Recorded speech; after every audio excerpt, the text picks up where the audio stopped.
Hey, what's up, guys? I actually ended up watching TNA Genesis show. I did say I would watch it, and I found out that there was two parts. At first, I was like, "Oh, this is fucking stupid. Why not make it a 3-hour show? It would have made more sense." But it made more sense here because it's ratings. You know, you're gonna get the ratings next week. So, and I think since the Royal Rumble for WWE is coming up, they're gonna try to beat them in the ratings, but they won't. No offense, but they won't. The Royal Rumble. Everyone's going to be tuning into that. So let's get into the matches for the show. Um, so we had Taz and Mike today on commentary. They actually talked about Mae Young thoughts. And they gave their thoughts. I'm going to give my thoughts a little bit about it. I actually think that it's kind of sad. Oh, my finger kind of hurts too because I painted on the door. But anyway, I think it's kind of sad Mae Young's gone.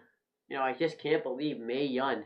She was 90 years old, so she lived a pretty long life for a wrestler. Wrestlers usually die fairly young, like Eddie Guerrero. He died of a heart attack. Yes, wrestlers usually die of heart attacks or something. You know, you don't usually see wrestlers die at 90 years old, you know. I had a great grandfather that recently just died, 92 years old, and a great grandmother died same age, 90 years old, and another one great grandmother. Yeah, I have a big family. I think she died at like 95 or something. He was like at 97, 90. She was almost in the hundreds. So I have a long span of family, and it's kind of cool to see them grow that long, you know, because it means that they have done everything right. And yeah, so 90 years old, I can't believe it. She's been a part of many moments. Like I remember when she came out, the first old school Raw they had, and she was she was kind of giving a thought about like the wrestling, and then Lay Cool came out talking, which is Michelle McCool and Layla, and talking trash about her. Um, and she challenged these two sluts to a match, and she called them sluts. No falls counted, with no disqualification. I thought it was kind of cool. I remember another time too when I was sitting down watching New Year's Revolution 2006 when Edge won the WWE Championship from John Cena. I wanted to see that, but I wanted to watch the whole show. I did end up watching the whole show, and I remember seeing a bra and panties match. Yeah, I think you know I'm probably going with this. I remember who was in the match, but I remember Mae Young came out, and oh my gosh, me and my friend Steve covered our eyes because we did not want to see naked Mae Young. It was gross. Um, I also remember she would kiss SummerSlam 2007 when they were trying to find out who Vince McMahon's illegitimate son was, and I guess they were trying to find out, I guess who the mother was, because I guess he had another kid with another woman, and they didn't really explain that. So I guess they were trying to find out who the mother was, and Mae Young came in and made out with Vince McMahon, and it was so gross. And then Jonathan Coachman, who was like his executive at the time, told him, "You want a mint?" And Vince was like, "No, I actually kind of liked it." So I thought it was actually very entertaining.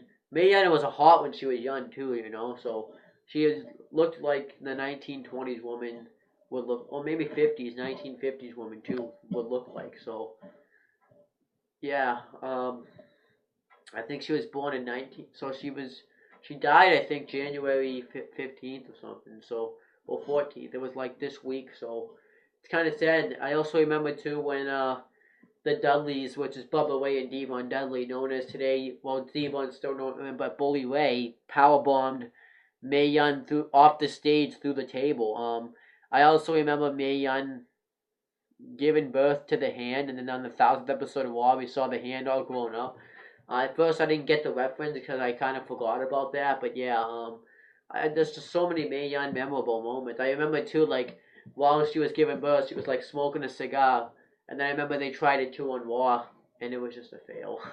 It was a fail. They had Hornswoggle be the son, and yeah, you know, um, well, I remember that too. They tried to recreate it, but it was not as good as the first time.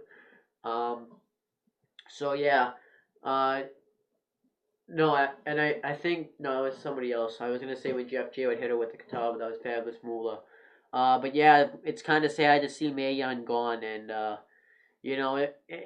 guess we do have to. She would want us to move on with the wrestling business, like normal people, like people would want us to do. So that's exactly what I am gonna do. I'm gonna move on and carry on, like anyone that dies wants us to do. So then Rockstar Spud comes out and he brings out Dixie Carter. Then Dixie Carter kind of talks about that TNA is finally right again because the Magnus and AJ Styles had a unification match for the World Heavyweight Championship, and a bunch of superstars ended up coming out and interfered in the match, and like the faces couldn't, normally the heels, but the faces couldn't help because they had all gotten taken out throughout the night. And yeah, so he points out, so he tells AJ, "This is what you get when you cross me. You should have just fell in line and got on the Dixie train." And then Magnus comes out and says he's gonna hold 2 championships, and he's gonna give one to Dixie Carter because she is the true champion. And then AC Ethan Carter the third comes out, which is Derek Bateman from WWE. And he comes out, and before he can say anything, Stin comes out and he points the baseball bat. Now they went to 2 commercials on this show throughout this segment, and then when it comes back, Stin says that Dixie Carter is just disgracing wrestling.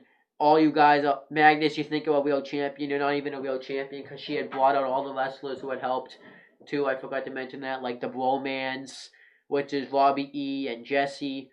What's her name? Lady Tapa, which is that chick that looks like a mixture of Awesome Kong and Tamina Snuka.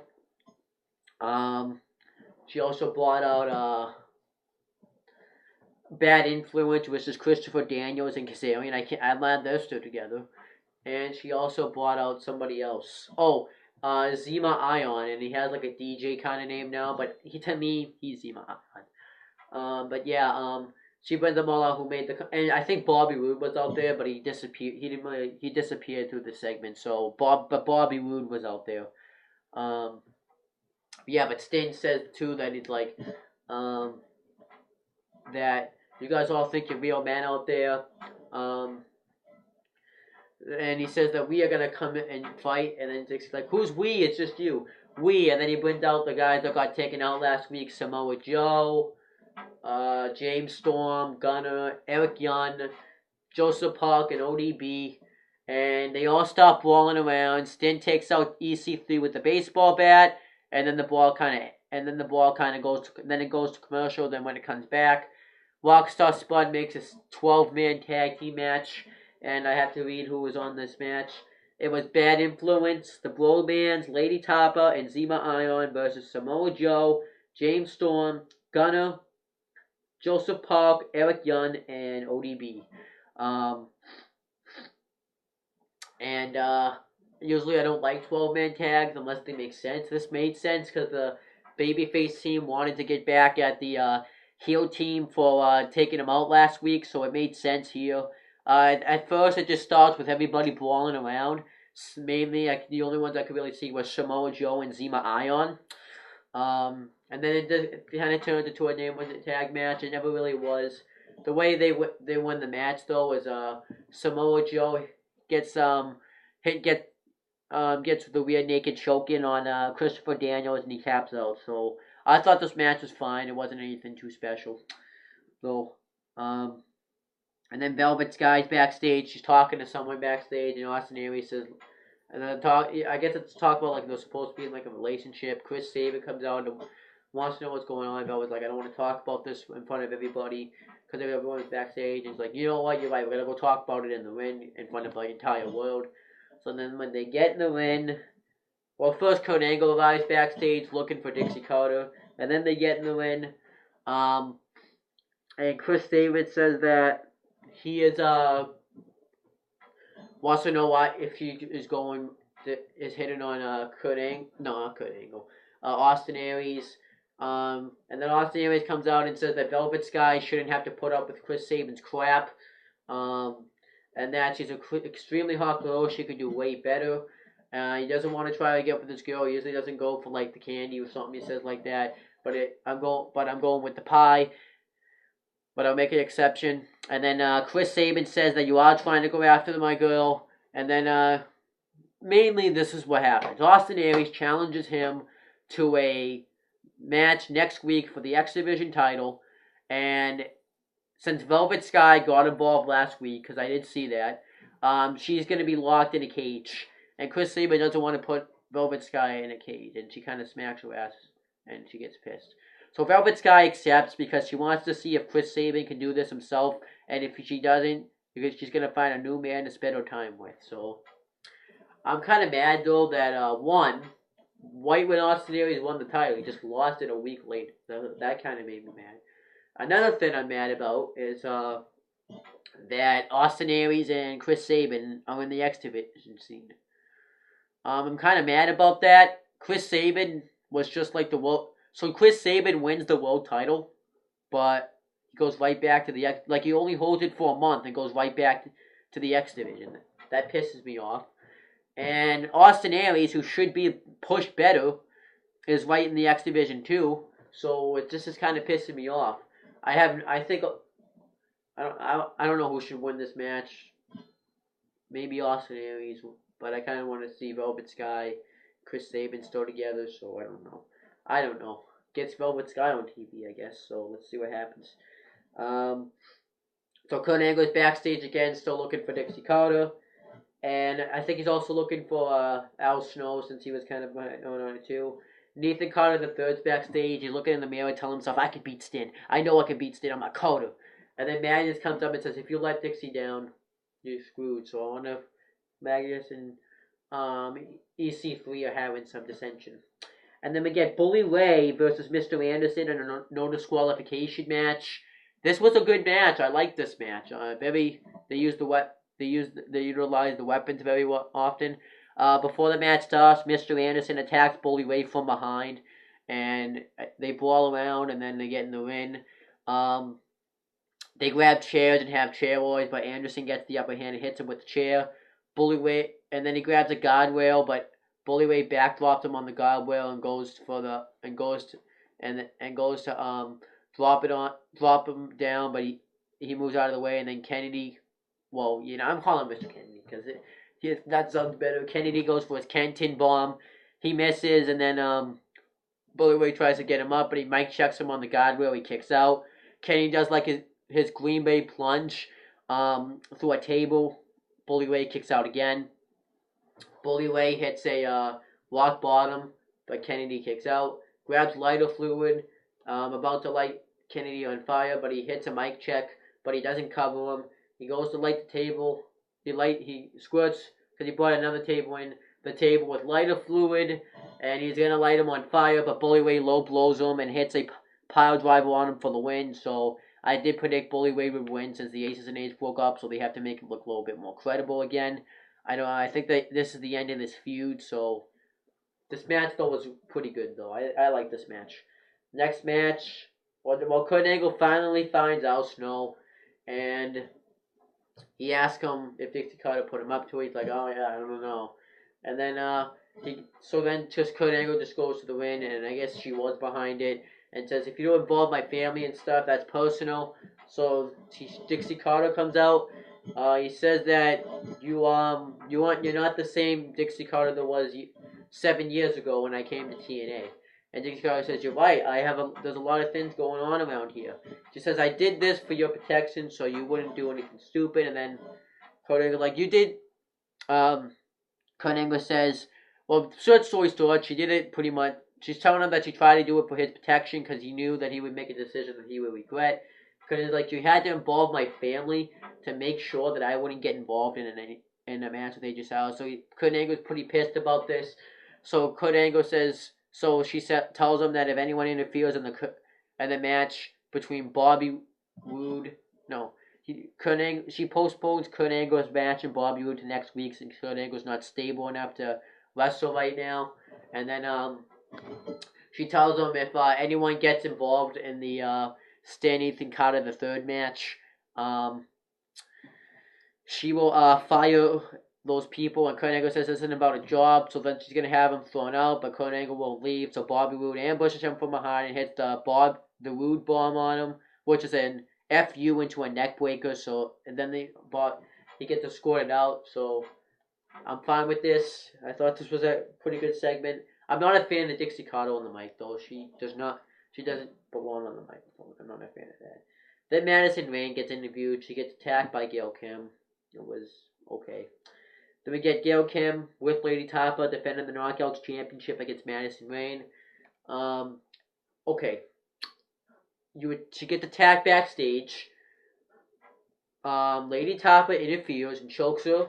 She gets, and then Gail Kim gets a figure four on the post. But Madison Rayne hits the Zack attack, which is the move that Zack Ryder would do when he do the knees behind the head, and wins. So it kind of makes Gail Kim look like a weak champion. I'm kind of not happy about that. That she, after all this interference, Madison Rayne still won. That kind of pisses me off. Then Stin interview, he just pretty much says that he doesn't want anyone interfering in the main event. He doesn't want consequences. And Earl Hebner too. I forgot to mention before the knockouts match, has to take the day off, the night off. You find out why. And the American Wolves are backstage, and I heard about these guys. I haven't seen them wrestle or anything, but I guess I hear that they're a good tag team. I don't know.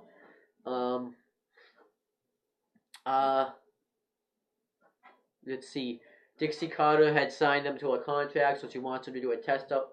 Well, before they get signed, they want them to do a tryout match. They win, they get the contract.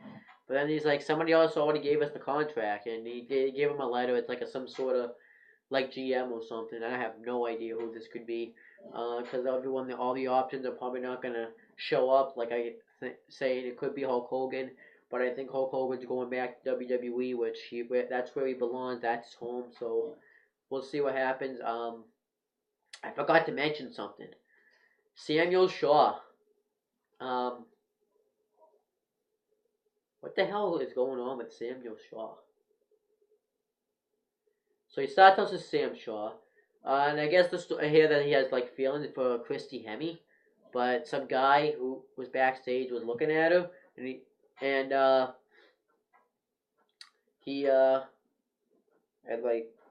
pissed.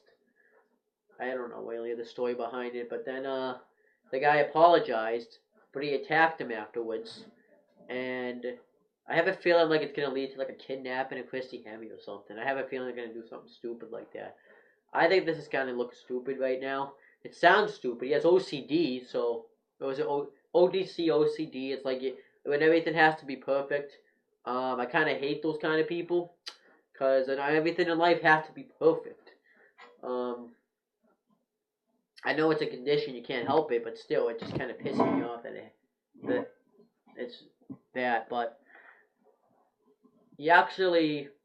my father has been watching some Dexter, and obviously I'm supposed to watch it. It's not a bad show. It's just there's 8 seasons. I think you know what? Maybe I'll watch some. If I ever get the first season, I'll watch it. But he looks like Dexter.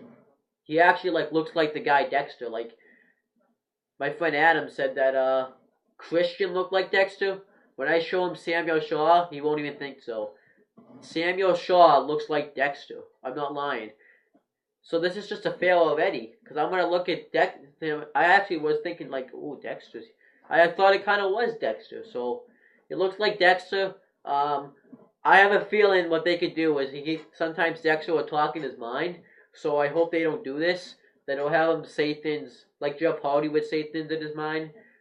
He wouldn't say them, but he'd think them. I have a feeling that's what's going to happen when people are talking to him. I have a feeling they're going to base his character off like the character Dexter. This is going to be a fail, I think. I think they should just end it before it's too late. Anyhow, though, I forgot to mention that, though, the Dexter lookalike. So then we got Ethan Carter III versus Stin with Rockstar Spud as the guest referee. Yeah, we found out he was going to be the ref. I thought it would be Magnus. They had a match. Stin kind of squashes him until, and he does hit the Scorpion Deathlock on him, and he tries to force Rockstar Spud's hand to count, but Magnus pulls him out. And then Ethan Carter III rolls him up, and Magnus just fast counts him.